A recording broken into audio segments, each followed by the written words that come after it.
विनोदानंद झा का नाम आप जानते होंगे।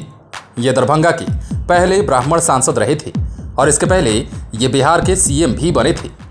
ये बिहार के मुख्यमंत्री की कुर्सी पर लगभग 2 साल 7.5 महीना तक रहे थे।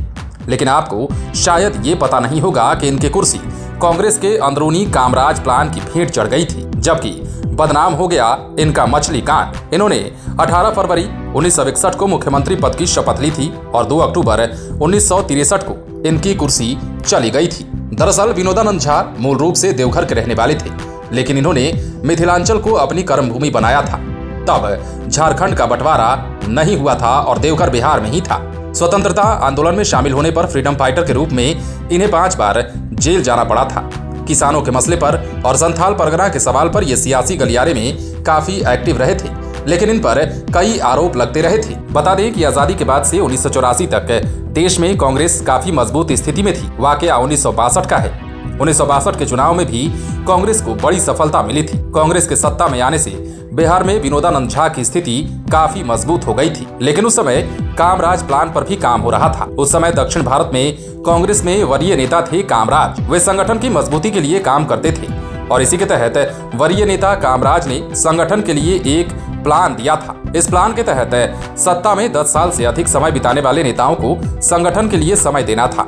इसके पीछे कांग्रेस को मजबूत करने की मंशा थी, लेकिन इस प्लान के तहत विनोदानंद झा की कुर्सी पर तलवार लटकने लगी थी। लेकिन असली सवाल ये था कि बिल्ली के गले में घंटी बांधे तो कौन। इसी बीच पटना में मछली कांड सामने आ गया। पटना के अगमकुआं इलाके के एक होटल से विनोदानंद झा के लिए पकी हुई मछली भेजी गई थी। कहा जाता है कि मछली खाने के पहले खुफिया विभाग पहुंच गया और मछली में जहर होने की बात कही गई।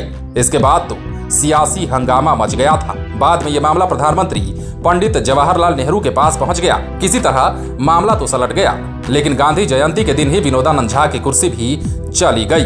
मुख्यमंत्री रहते इन पर यह भी आरोप लगा था कि इन्होंने राजेंद्र बाबू का उचित इलाज पर ध्यान नहीं दिया। राष्ट्रपति का कार्यकाल पूरा होने के बाद राजेंद्र बाबू पटना के सदाकत आश्रम में रहते थे। सदाकत आश्रम में ही उन्होंने अंतिम सांस ली थी। इसे लेकर विनोदानंद झा को विपक्षी पार्टियों के अलावा कांग्रेस के अंदर भी विरोध का सामना करना पड़ा था। मुख्यमंत्री पद से हटने के बाद विनोदानंद झा केंद्र की राजनीति में चले गए थे। इन्होंने दरभंगा से 1971 में चुनाव लड़ा और जीत हासिल की। दरअसल 1957 में ये सीट पहली बार स्वतंत्र रूप से अस्तित्व में आई थी। शुरुआती के 3 लोकसभा चुनावों में इस सीट से साहू और कायस्थ जाति से सांसद निर्वाचित हुए थे।